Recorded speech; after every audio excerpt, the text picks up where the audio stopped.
మరి interest percentage కూడా తగ్గించి ఈ రాష్ట్రానికి అనేక వేల కోట్ల రూపాయలు సేవ్ చేసినట్టు ముఖ్యమంత్రి గారు చెప్పారు అధ్యక్ష.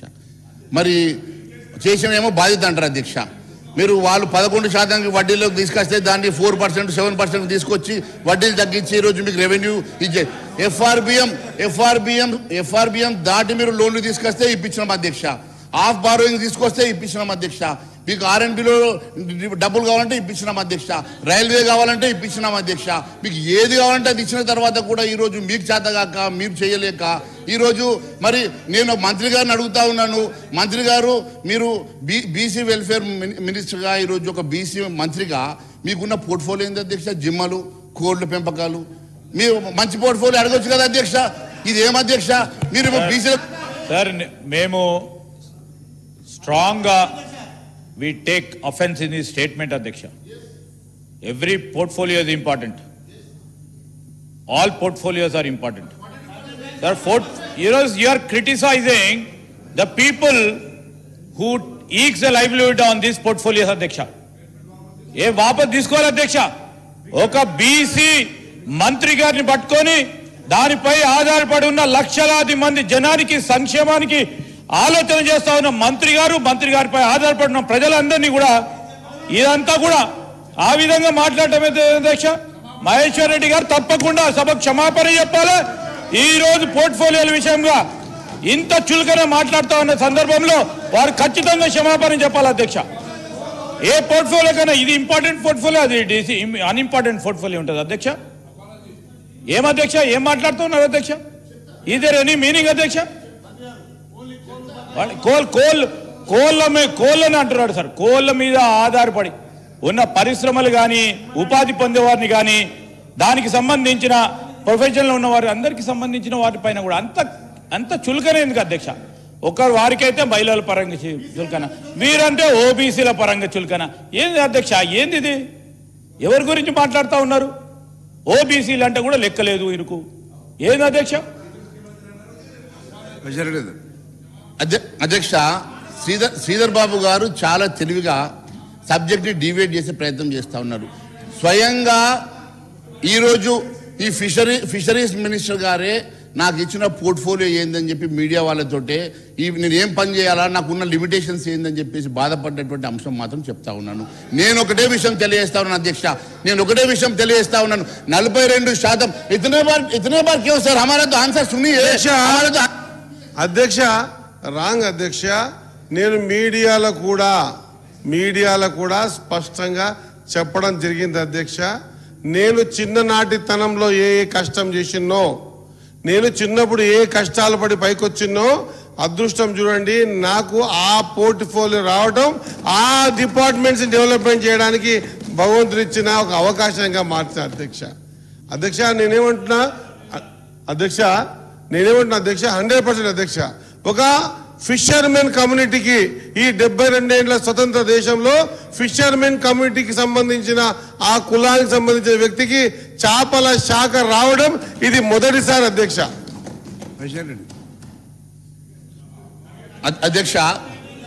అధ్యక్ష ఎందుకంటే పొన్నం ప్రభాకర్ గారు వారు మాట్లాడినందుకు నేను 42% మంది బీసీలకు ఎందుకు మీరు మినిస్ట్రీ ఇవ్వలేదు అంటూనే అడిషనల్ పోర్ట్ఫోలియో ఇవ్వచ్చు అధ్యక్ష. వారికి ఇవ్వడం సంతోషము.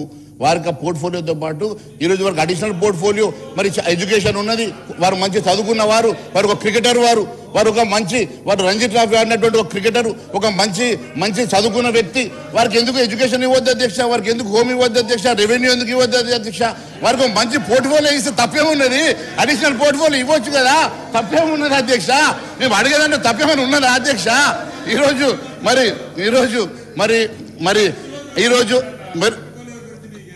కమిషన్ల కోటాలో ఈరోజు రాష్ట్రంలో కమిషన్ నేను కోరుతా ఉన్నాను అధ్యక్ష. చాలా సూచనలు ఇచ్చారు. మేము అడుగుతా ఉన్నాం, మా ప్రాంతానికి సంబంధించిన పార్లమెంట్ సభ్యులు ఈరోజు కేంద్ర ప్రభుత్వ కేబినెట్ లో ఉన్నారు. సంజయ్ గారు ఏం శాఖ ఇచ్చారు అధ్యక్ష? ఇచ్చారు. అది కూడా హోమ్ మినిస్ట్రీ ఆఫ్ స్టేట్.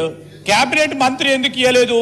లేకుంటే హోమ్ మంత్రి నేరుగా ఎందుకు ఇవ్వలేదు? మేము అడుగుతలేము అధ్యక్ష. It's the prerogative of the prime minister. ఆ విధమైన పోర్ట్ఫోలియో ద్వారా వారు ఏదో సాధించొచ్చని వారి పైన నమ్మకంతో ఇచ్చారు. మరి మీరు ఒక పక్షాన ఎవరికి ఇచ్చారు అధ్యక్ష కేబినెట్ మినిస్టర్ హోదా?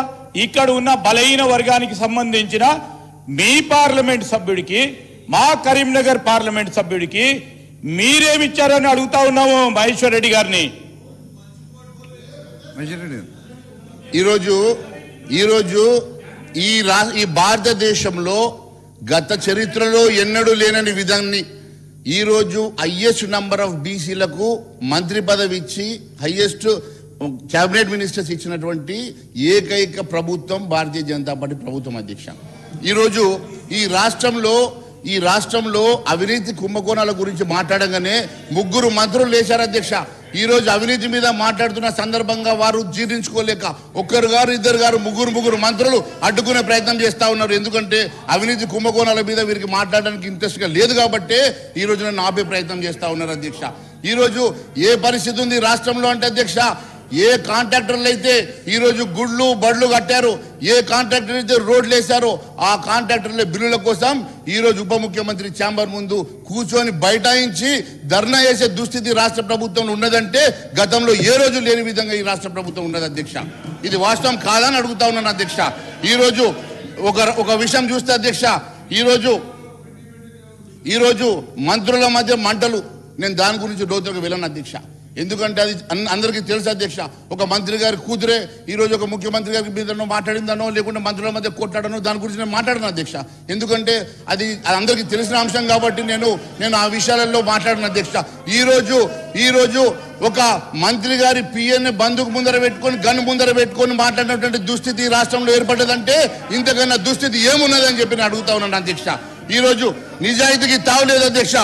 ఈరోజు పరిస్థితి, ఈరోజు ఈ రాష్ట్రంలో ఒక ప్రిన్సిపల్ సెక్రటరీ రిజ్వీ లాంటి వ్యక్తి, ఒక సీనియర్ ఆఫీసర్ ఈరోజు తట్టుకోలేక రాజీనామా చేశారంటే ఈరోజు ఈ రాష్ట్ర పరిస్థితి.